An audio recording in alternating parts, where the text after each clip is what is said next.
Saudara-saudariku terkasih, selamat pagi berkah dalam. Sudahkah kita memberi senyum hari ini? Minggu 18 September 2022, hari Minggu biasa ke-25. Salam sukacita dan salam sehat untuk kita. Dan semoga hari ini kita meluangkan waktu kita untuk berjumpa dengan Tuhan dalam perayaan Ekaristi dan ibadat di tempat kita masing-masing. Mari kita awali permenungan kita dengan tanda kemenangan Kristus. Dalam nama Bapa dan Putra dan Roh Kudus. Amin. Permenungan kita diambil dari Injil Lukas bab 16 ayat 1 sampai 13. Dan Yesus berkata kepada murid-muridnya, ada seorang kaya yang mempunyai seorang bendahara.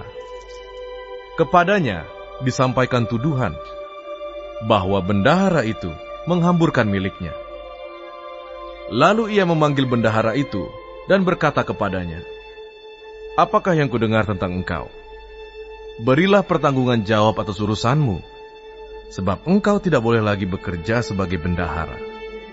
Kata bendahara itu di dalam hatinya, apakah yang harus aku perbuat?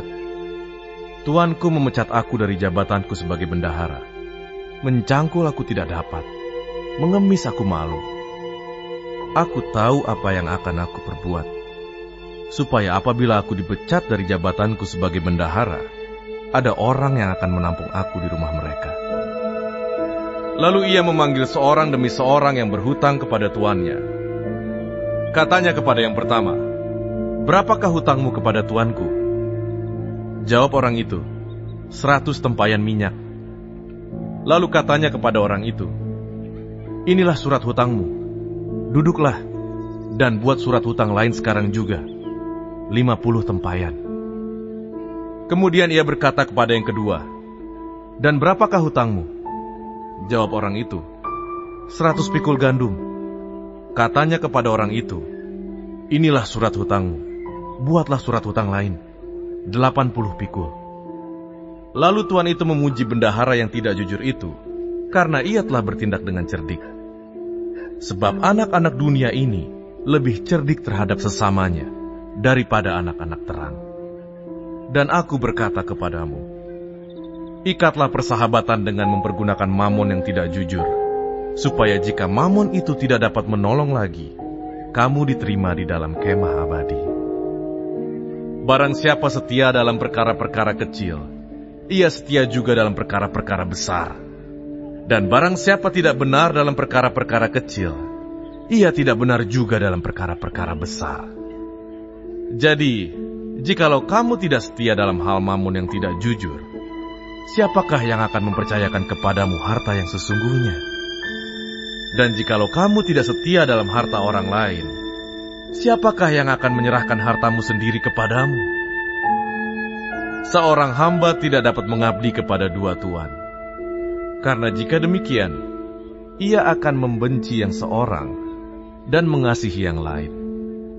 Atau ia akan setia kepada yang seorang dan tidak mengindahkan yang lain. Kamu tidak dapat mengabdi kepada Allah dan kepada mamon. Saudaraku yang terkasih, kita mendengar perumpamaan dalam Injil hari ini tentang bendahara yang tidak jujur. Tampak jelas dari perumpamaan ini Tuhan memuji dia, sebab ia telah bertindak dengan cerdik. Bagi saya yang mendapat tekanan dalam pewartaan Injil hari ini bukan pada ketidakjujuran, melainkan kecerdikan dan kesigapan bertindak dalam situasi yang sulit yang ditunjukkan oleh bendahara itu. Lalu mengapa Yesus memuji bendahara yang tidak jujur itu? Alasannya karena bendahara itu menyadari keberadaannya pada masa yang akan datang, pada masa depan, dan cekatan mengambil tindakan. Dikatakan dalam Injil tentang keresahan bendahara itu, apakah yang harus aku perbuat? Tuanku memecat aku dari jabatanku sebagai bendahara. Mencangkul atau tidak dapat, mengemis aku malu. Lalu apa yang harus dia buat agar tetap hidup? Inilah kecemasan bendahara. Inilah yang terpenting. Bendahara itu memikirkan masa depannya kalau dia dipecat nanti. Dia ingin ke depan tetap selamat. Saudara yang terkasih, kisah tentang bendahara yang tidak jujur disampaikan pada kita agar kita sama seperti bendahara itu.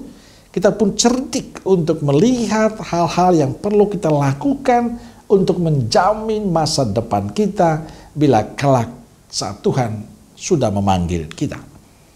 Yang dilakukan bendahara tersebut saat hendak dipecat oleh tuannya ialah berbuat kebaikan kepada setiap orang yang berhutang pada tuannya.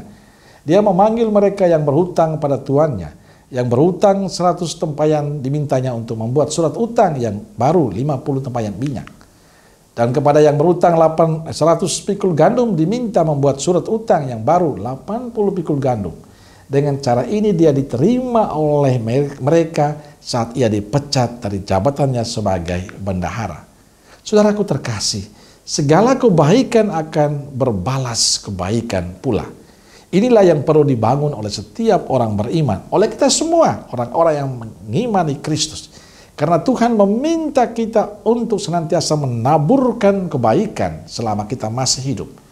Tujuannya untuk menjamin kesediaan tempat di surga bila Tuhan memanggil kita. Kecerdikan kita terletak pada sikap kita dalam menghadapi ketidaktentuan waktu, berakhirnya masa hidup kita di dunia ini. Karena tidak pasti, maka tugas kita adalah melakukan sesuatu yang baik dan benar di hadapan Tuhan. Sehingga pada saatnya kita boleh mengalami surga. Caranya menurut saya tetap menjadi orang baik dalam hidup ini. Bagaimana kita menjadi berkat bagi keluarga kita, sesama kita, dan orang-orang di sekitar kita. Kita tidak menjadi batu sandungan bagi banyak orang. Kita menjadi orang yang dicintai dan dirindukan oleh banyak orang karena perbuatan baik kita. Dan saya yakin saatnya nanti Tuhan akan memberikan kemurahan pada kita untuk mengalami kesatuan hati dengan Dia di surga. Maka teruslah menjadi orang baik dalam kehidupan ini. Amin. Semoga Allah yang Maha Kasih memberkati saudaraku sekalian, Bapa, Putra, dan Roh Kudus. Amin. Keluarga Kudus Nazaret, doakanlah kami. Amin. Berkah dalam.